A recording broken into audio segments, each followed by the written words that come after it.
Hello बच्चों, कैसे हैं। मैं रितेश कुमार वर्मा आज आपको the target classes and educational institute के यूट्यूब चैनल से कॉम्पिटिटिव मैथ पढ़ाना स्टार्ट कर रहा हूं, जिसमें मैं आज आपको बहुत ही सिंपल टॉपिक पढ़ाऊंगा, बहुत ही सिंपल, और ये सब आप लोगों को आता होगा। कहते हैं डे 1 है इस टॉपिक का, तो आपको बहुत सरल और अच्छे समझ में आएगा। ध्यान दीजिएगा। जो चैप्टर है हमारा है प्रॉफिट और लॉस। ओके बेटा, प्रॉफिट और लॉस। प्रॉफिट मतलब तो आप लोग समझ ही गए होंगे, लाभ, और यानी हानि, लाभ या हानि। ठीक है, तो अब यहाँ पर लाभ और हानि हम थोड़ा सामान्य शब्दों में समझते हैं। देखिए, जैसे मान लीजिए लाभ कब होता है, आप जरा सा सोचिए। लाभ तब होता है कि जैसे मान लीजिए ये कोई व्यक्ति है, इस व्यक्ति का नाम है ए और ये कोई व्यक्ति है बी। तो इसमें ध्यान देने वाली बात है, बात सिर्फ एक ही व्यक्ति की जाएगी। तो ए ने क्या किया, कोई वस्तु खरीदी। क्या खरीदी? जब कोई वस्तु खरीदी, यानी जब खरीदेगा कोई, तो यानी उसे करने का क्या, खरीदने को हम बोल सकते हैं क्रय किया। क्या किया उसने? ए ने कोई वस्तु का क्या किया? क्रय किया। ओके, जब क्रय किया तो क्रय करने में उसने कुछ रुपए भी दिया होगा। जो रुपए देगा तो वो वस्तु का हो जाएगा क्रय मूल्य। क्या हो जाएगा बेटा? क्रय मूल्य। तो यहाँ पे मैं बताना चाहूँगा क्रय मूल्य क्या होता है। किसी वस्तु को खरीदने ही तुम्हारा क्या कहलाता है? क्रय मूल्य कहलाता है। अब ए ने जो वस्तु खरीदी है यानी क्रय की है, तो ऐसा तो है नहीं, जब वो खरीदा है तो वो बेचेगा भी, क्योंकि ये ए दुकानदार है। ए आपको कौन है? एक दुकानदार है छोटा सा। तो मान के चलिए, जब हम बता रहे हैं ए के लिए बात करेंगे, हमने बताया था एक के लिए बात करेंगे, तो जब खरीदता है तो क्रय करता है, और क्रय करता है, उसके बाद जब बेचता है तो बेचने को हम कहेंगे विक्रय। क्या बोलेंगे बेटा? विक्रय। बेचने क्या बोलेंगे? विक्रय। और विक्रय करने में जिसको वो बेचेगा उससे कुछ ना कुछ रुपए लेगा। तो जब वो रुपए लेगा तो वो क्या हो जाएगा? विक्रय मूल्य। ओके, तो क्रय मूल्य और विक्रय मूल्य यहाँ से आपको आई होप क्लियर हो गया होगा। क्रय हो सकता है जिस मूल्य पर कोई वस्तु खरीदी जाए वह आपका क्रय मूल्य कहलाता है, और जिस वस्तु को जिस मूल्य पर बेची जाए वह आपका कहलाता है विक्रय मूल्य। अब आ जाती है लाभ की बात। तो देखिए, अगर किसी को लाभ चाहिए, क्या चाहिए? अगर ए को लाभ चाहिए, और मानता हूँ ए जो है ना, ए बेचना चाहता है बी को। ए जो है, जो सामान खरीदा है, वो किसको बेचना चाहता है? बी को। तो अगर बी को बेचना चाहता है तो दो बातें ध्यान देना होगा। अगर क्रय मूल्य से कम में देता है, क्रय से कम मूल्य में देगा तो क्या होगा? हानि होगी। और इसे क्रय से ज्यादा मूल्य पे देगा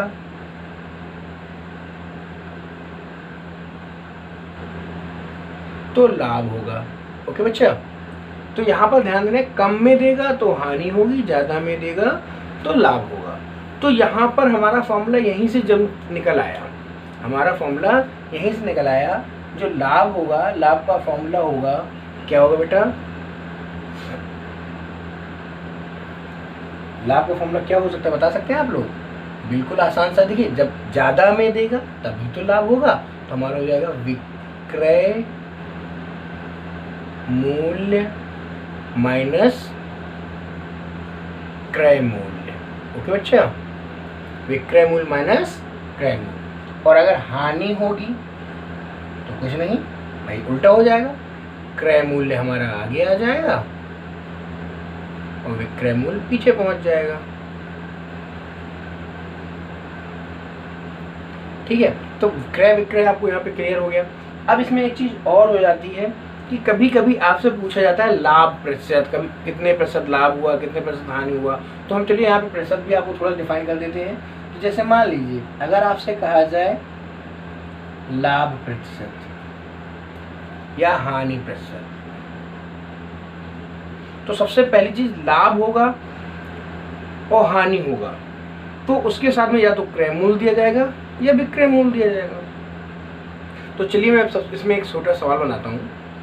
ए ने कोई वस्तु 100 रुपए की क्या की, ए ने कोई वस्तु 100 रुपए में क्रय की, ठीक है, और क्रय करने के बाद में उसने इस वस्तु पर 20% का उसने लाभ ले लिया, ठीक, और लाभ लेने के बाद में उसने सी को विक्रय कर दिया। किसको विक्रय कर दिया? सी को विक्रय कर दिया। ध्यान देना, बहुत छोटी जगह बनाऊंगा। उसने 100 रुपए में क्रय किया, 20% का लाभ लिया और सी को बेच दिया। ए ने लिया और सी को विक्रय कर दिया। और यहाँ पर एक सवाल और बना देता हूँ आपके लिए कि उसने 100 रुपये में क्रय तो किया और 30% हानि पर उसने क्या किया, बी को विक्रय किया। अब देखिए यहाँ पे दो सवाल आपके जनरेट हो गए। ए ने 100 रुपये में कोई चीज़ खरीदी, 20% में सी को बेच दिया और सी हमारा ये रहा, बी तो हमारा वहाँ बैठा हुआ है, ये हमारा सी हो गया। ओके बच्चा, ये हमारा सी हो गया। ए ने कोई चीज़ खरीदी, 20% का लाभ लेके सी को दे दिया। ए ने कोई चीज़ खरीदी, उसको 30% हानि पर बी को दे दिया। तो सबसे पहले हम सॉल्व करते हैं। चलो ये वाला जिसको मैंने पहले दिया। तो चलिए सबसे पहले जो लाभ लिया है वो किस में लिया है, क्रय मूल्य में लिया। लाभ लिया क्रय मूल्य में, तो हम क्या करेंगे, तो जो उसने लाभ लिया है पहले तो हम निकालेंगे लाभ। क्या किया, क्रय का कितने प्रतिशत उसने लाभ लिया, 20% उसने क्या लिया, लाभ लिया। तो क्रय मूल्य उसका कितना था, 100 का मतलब गुणा 20%। अब मैं आपको यहाँ पे एक बात बताना चाहूँगा, जब भी प्रतिशत मान घटता है तो उसके गुणे में 1/100 आ जाता है। बहुत से लोग इसे ऐसे भी लिखते हैं, बहुत से लोग इसी को ऐसे भी कह सकते हैं, 65 हटा करके उसके बटे में 100 दे देते हैं। तो इस तरह से इसे ये कर गया। तो फाइनली हमारा लाभ आया 20 रुपये का। कितने का आया लाभ, लाभ हमारा आ गया यहाँ पर 20 रुपये का। ठीक है, लाभ हमारा 20 रुपये का आ गया। तो इसका मतलब क्या हुआ, ए ने 20 रुपये का फ़ायदा ले लिया, हमारे पास लाभ आ गया। क्रय मूल्य था, हमें निकालना क्या है, विक्रय मूल्य। तो इसी फॉर्मूले का हम यूज़ करते हैं। लाभ हमारा आया है 20 रुपये, विक्रय मूल्य हमारे पास है नहीं, विक्रय मूल्य हमारे पास है नहीं, क्रय मूल्य हमारे पास है 100 रुपये। तो विक्रय मूल्य हमारा यहाँ से क्या हो जाएगा, विक्रय मूल्य बराबर हो जाएगा, ये 100 हमारे साइड आ जाएगा, नहीं 100 + 20 यानी 120। तो यानी कि वो कितने रुपए सेल कर रहा है, वह सी को, देखिए सी को जो विक्रय करेगा वो कितने में करेगा, 120 रुपये में करेगा। कितने में करेगा विक्रय, 120 रुपये में। अब आ जाती है बात हानि की। तो हानि में देख लीजिए, हानि जो होगी वो भी कहाँ पे होगी, क्रय मूल्य में होगी, क्योंकि क्रय मूल्य हमें यहाँ दिया हुआ है। तो क्या होगा, क्रय का 30%, क्रय का 30% हानि हो रहा है जब वो बी को सेल कर रहा है। सी को कर रहा था तो 20% हो रहा था। तो क्रय हमारा कितना होगा बेटा, 100 × 30% हटेगा, बटे में 100 आएगा, ये कटे आएगा, फाइनली हमारा आ गया 30 रुपये। तो यानी 30 रुपये की उसे यहाँ पे हानि हो रही है। तो अगर हम यहाँ पे उसकी हानि निकालने की बात करें तो हानि क्या होगी, 30 रुपये, और यहाँ पे हमारा क्या होगा, क्रय मूल्य। हमारा क्रय मूल्य यहाँ पर रखा जाएगा और माइनस का विक्रय मूल्य। ओके, अब जैसे यहाँ पर आपने एक चीज़ नोटिस की होगी, यहाँ पर हमारा 100 शिफ्ट हुआ था, यहाँ पर हमारा विक्रय शिफ्ट हो जाएगा। तो विक्रय मूल्य हमारा हो जाएगा यहाँ पर 100 - 30 यानी कि 70 रुपये। आप ध्यान दें, यहाँ पर विक्रय मूल्य कितना आ रहा है, 70। तो कुल मिलाकर के आपको यहाँ पे समझना है कि जो बी को मिलेगा वो 70 रुपये मिलेगा और जो सी को मिलेगा वो 120 रुपये में मिलेगा। आई होप आपको क्लियर हो गया होगा। चलिए अब हम बढ़ते हैं अगले सवाल की ओर। सवाल और आपका बहुत फेमस है प्रॉफिट और लॉस में, जिसमें क्या होता है कि एक व्यक्ति 2 ऑब्जेक्ट सेल करता है, 2 ऑब्जेक्ट को विक्रय करता है, ठीक है, और दोनों ऑब्जेक्ट में उसे समान अमाउंट प्राप्त होता है।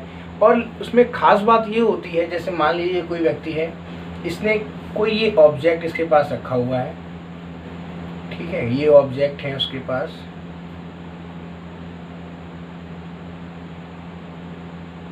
ठीक है, ये 2 ऑब्जेक्ट है उसके पास, ठीक, और ये दोनों ऑब्जेक्ट जब वो सेल करता है तो उसको समान रुपये प्राप्त होता है। यानी ये भी उसने 5000 रुपये का सेल किया और ये भी उसने 5000 रुपये का ही सेल किया, लेकिन इस ए ऑब्जेक्ट में उसको 20% का लाभ होता है और ये बी वाले में से 20% की हानि होती है। ठीक है, तो ये जो व्यक्ति ने इन दो ऑब्जेक्टों को सेल किया, दोनों को 5-5 हज़ार रुपये में सेल किया और पहले में 20% की लाभ हुआ, दूसरे में 20% का हानि हुआ। तो अब आपको ये बताना है कि जब वो दोनों वस्तुओं को बेच चुका होगा तो फाइनल में जो उसके पास अमाउंट आएगा तो वो बताइए वो लाभ में होगा या हानि में होगा। तो इस तरह की सिचुएशन में आपको मैं बता दूं, हमेशा आपको हानि होती है। क्या होती है? हानि। अब ये प्रतिशत में दिया गया है तो मैं आपको बता दूंगा हानि प्रतिशत में कितने प्रतिशत की हानि होगी। तो उसके लिए आपका फॉर्मूला होता है, आप चाहे हानि ले लीजिए या फिर लाभ ले लीजिए। हानि लाभ में से आप किसी को एक ले सकते हैं, उसके होल अपॉन में 10 कर सकते हैं और इसका आप क्या कर सकते हैं, स्क्वायर कर सकते हैं। तो मान लीजिए हानि या लाभ, ध्यान देना हानि लीजिए या फिर लाभ लीजिए। हम यहाँ पर और लिख दें तो आपको ज़्यादा अच्छा लगेगा, और कोई एक लेना है। ठीक है, तो चलिए हानि या 0 कट गया, यानी कि 2 का होल स्क्वायर, यानी क्या आ जाएगा फाइनल रूप से 4% की क्या हो जाएगी बेटा, हानि हो जाएगी। ठीक है, तो आई होप आपको ये समझ में आ गया, क्योंकि ये सवाल बहुत ज़्यादा प्रचलित होता है और ये हमेशा आ जाया करता है। इस तरह का सवाल और फेमस है जिसमें क्या होता है कि एक दुकानदार है, मान लीजिए ये कोई हमारा दुकानदार है। ठीक है, इस दुकानदार के पास कोई ये बच्ची जाती है सामान लेने, तो दुकानदार से अगर उस बच्ची ने 1 किलो चीनी मांगी, क्या मांगी बेटा, 1 किलो चीनी मांगी, तो दुकानदार क्या करता है, दुकानदार थोड़ा सा होशियारी दिखाता है। क्या दिखाता है बेटा, होशियारी। क्या देता है, वो उस 1 किलो चीनी मांगती तो है, लेकिन वो उसे 1 किलो चीनी ना दे करके उसे 960 ग्राम चीनी देता है। कितनी देता है, 960 ग्राम चीनी देता है। तो आपको ये बताना है कि उस दुकानदार को कितने प्रतिशत हानि हुई या लाभ हुआ। तो देखिए सीधी सी बात है, जब उस बच्ची ने उस दुकानदार से 1 किलो चीनी मांगी और उसने क्या किया, 960 ग्राम दिया, तो मैं आपको बता दूं 1 किलो में आपका कितना होता है बेटा, 1000 ग्राम होता है। ठीक है, 1 किलो में आपका कितना होता है, 1000 ग्राम होता है। तो आपको यहाँ समझना है, क्या समझना है कि जो व्यक्ति दुकानदार है, दुकानदार तो यहाँ लाभ हो ही रहा है, लाभ कितना हो रहा है ये आपको देखना है। देखिए लाभ उससे कितना हो रहा है, लाभ में उसने क्या चोरी कितने की चोरी आपको यहाँ लाभ होगा उसको इस 960 ग्राम के अकॉर्डिंग, यानी 960 ग्राम यहाँ नीचे आएगा, इंटू में आपका जाएगा 100।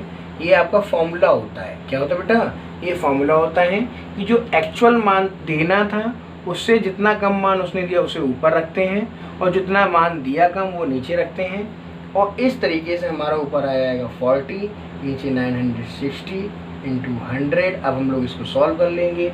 सॉल्व करने के बाद जब हम इसे सॉल्व करेंगे तो देखिए 0 कट गया, तो ऊपर हमारा हो जाएगा कितना, 400 अपॉन में 96। तो देखिए इसे हम काट सकते हैं, क्यों, ये हमारा हो जाएगा 4 से काटेंगे तो ये हो जाएगा 100, 4 2 जा 4, 4 जा 16, यानी हो जाएगा 100 अपॉन 24। अब इसे और भी कट कर सकते हैं, दैट मीन्स हमारा हो जाएगा 4 से 4 25 जा 4 6 जा, यानी क्या आया 25 अपॉन 6। तो इसे हम और कर सकते हैं, तो 4 राइट 1/6, यानी कि हमारे को कितने परसेंट, उस दुकानदार को कितने परसेंट फ़ायदा हो गया, 4 सही 1/6% फ़ायदा हो जाएगा।